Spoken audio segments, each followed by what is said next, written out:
6ஆம் இடத்தில் ராகு அமர்கின்ற பொழுது நாம் எப்படி கர்மாவிலிருந்து தப்பிப்பது, கெடு கர்மாவில்? அன்பு நண்பர்களே, ராகு என்கின்ற நிழல் கிரகத்தினால் தான் நம்மளுடைய கெட்ட கர்மாக்கள் அதிகரிக்கின்றது அப்படிங்கிறத நம்ம பார்த்தோம் கடந்த பதிவுல.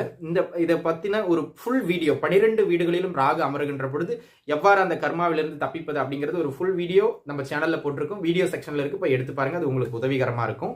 இப்போ 6ஆம் வீட்டுல ராகு அமருகின்ற பொழுது பாத்துக்கிட்டீங்க அப்படின்னா 2 விஷயத்துல கவனமா இருக்கணுங்க. செய்கின்ற வேலையில உத்தியோகத்துல உண்மையா இருக்கணும். செய்கின்ற வேலையில துரோகம் பண்றீங்க, செய்கின்ற வேலையை ஏமாத்தி சம்பளம் வாங்குறீங்க, கர்மா பாதிக்கும்.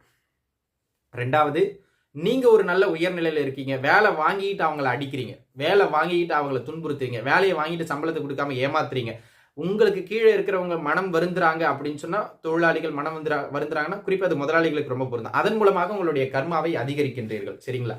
ஆக அவர்களை நீங்க சரியா பாத்துக்கிட்டீங்க, உங்க உழைப்புக்கு வருமானத்திற்கு ஏற்ற உண்மையான உழைப்பை கொடுத்துட்டீங்கன்னா கர்மா